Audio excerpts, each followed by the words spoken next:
आपको याद होगा, देश के जाने माने समाज सेवी अन्ना हजारे ने भ्रष्टाचार को खत्म करने के लिए कई दिन तक भूख हड़ताल की। इसके बाद जाकर हर जिले में भ्रष्टाचार पर नकेल कसने के लिए लोकपाल की तैनाती हुई। मगर क्या लोकपाल अधिकारी अपने दायित्वों का ठीक तरीके से निर्वहन कर रहे हैं? यह अपने आप में एक बड़ा सवाल है। ऐसा हम इसलिए कह रहे हैं कि बस्ती जनपद में तैनात लोकपाल ने एक गांव के भ्रष्टाचार की जांच करने में 3 महीने का समय काट दिया और जब रिपोर्ट लगाई गई तो शिकायतकर्ता का कहना है कि वह रिपोर्ट घोटालेबाजों को बचाने के हिसाब से लिखी गई। इस दौरान शिकायतकर्ता और लोकपाल के बीच बातचीत हुई, जिसमें लोकपाल ने जिलाधिकारी की कार्यशैली पर सवाल खड़ा कर दिया और कहा कि बिना पैसे लिए डीएम के स्तर से कोई काम नहीं होता। इस ऑडियो के वायरल होने के बाद जिला प्रशासन में हड़कंप मचा हुआ है। डीएम ने खुद ऑडियो सुना, मगर वे मीडिया में अपना पक्ष रखने से पीछे हट गए। पूरा मामला गौर ब्लॉक के परासडीह गांव का है, जहां के रहने वाले एक ग्रामीण कौशलेंद्र शुक्ला ने अपने गांव में प्रधान द्वारा किए गए भ्रष्टाचार को लेकर शिकायत की। प्रधान पर आरोप है कि उन्होंने गांव के एक तालाब और एक सड़क के निर्माण में धांधली की है। बिना काम कराए ही प्रधान ने लाखों रुपए का गबन कर लिया। इस प्रकरण की शिकायत कौशलेंद्र ने बस्ती जिले में विशेष तौर पर मनरेगा की जांच करने के लिए तैनात लोकपाल दिव्य प्रकाश से की। लोकपाल दिव्य प्रकाश ने जांच करने में 3 महीने का वक्त लगा दिया।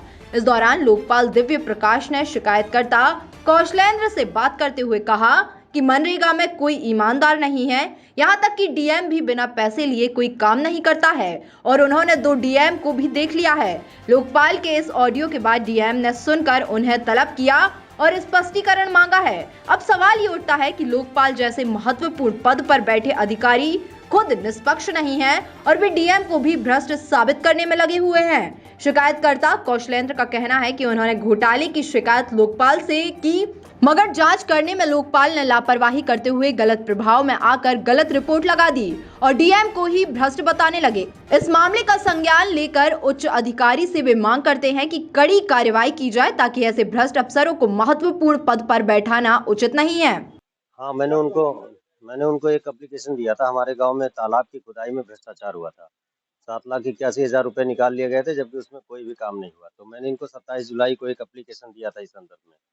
फिर बाद में इन्होंने 2 अगस्त को उसका एक अवलोकन भी किया, जाके साइट पे देखा और 2 अगस्त के बाद इन्होंने कोई अधिनिर्णय पास नहीं किया। 3 महीने 3 दिन के बाद इन्होंने 5 नवंबर को पुनः वहां जाकर ड्रामा किया एक फर्जी जांच का और अधिनिर्णय में उस मामले को इन्होंने क्लीन चिट दे दिया, जबकि उसमें 7,81,000 रुपए भी निकले और मतलब भ्रष्टाचार हुआ काफी उसमें।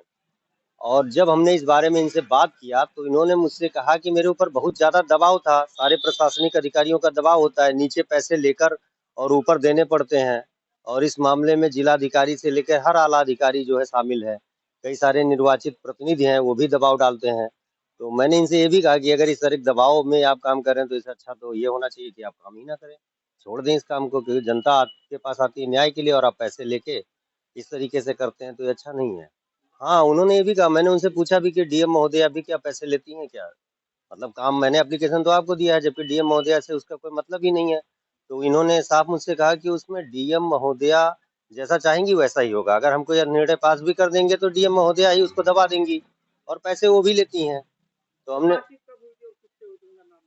ये बातचीत हमारी हुई, जो दिव्य प्रकाश हैं वो लोग बस्ती के मनरेगा लोकपाल हैं और वो सब सिर्फ मनरेगा से संबंधित चीजों के बारे में ही जांच पड़ताल करने के लिए अधिकृत हैं। उन्हीं के मुताबिक हाँ, फोन से भी बात हुई। मैं व्यक्तिगत तौर पे उनके दफ्तर में भी आके मिला था, उनको एप्लीकेशन भी दिया था और कई बार हमारी बातचीत हुई। बातचीत के दौरान ही उन्होंने ये चीज कहा और अभी जल्द ही उन्होंने 2-3 दिन पहले निर्णय दिया। निर्णय में जो है सारे विपक्षियों को जिनके खिलाफ भ्रष्टाचार का आरोप था उनको क्लीन चिट दे दिया उन्होंने।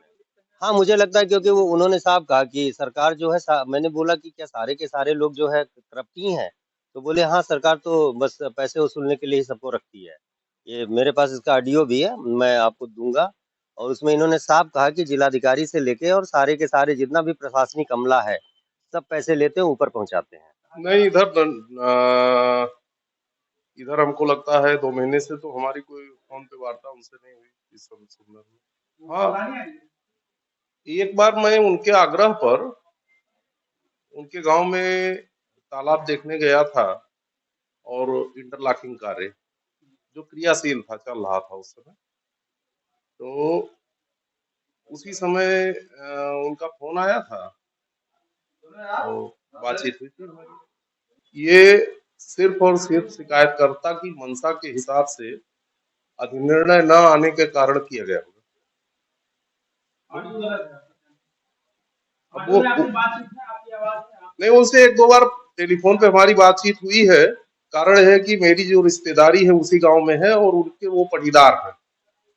अपनी इच्छा अनुसार दबाव बना करके वो अधिनिर्णय करवाने के लिए दबाव बना रहे थे। हमने उनको बताया था कि नोडल अधिकारी नियुक्त हैं, उनकी जांच हो जाने दीजिए, तब हम अपनी जांच प्रक्रिया शुरू करेंगे। उस समय बरसात का समय था भाई, जुलाई अगस्त में पूरी तरह से बरसात। अब मैंने ऑडियो अभी सुना नहीं है, आपके द्वारा जो सुनाया जा रहा था ऑडियो, उसमें कहीं भी मुझे नहीं लगता है कि मेरे द्वारा ये कहा गया होगा कि जिलाधिकारी भ्रष्ट हैं या जिलाधिकारी ऐसा करते हैं।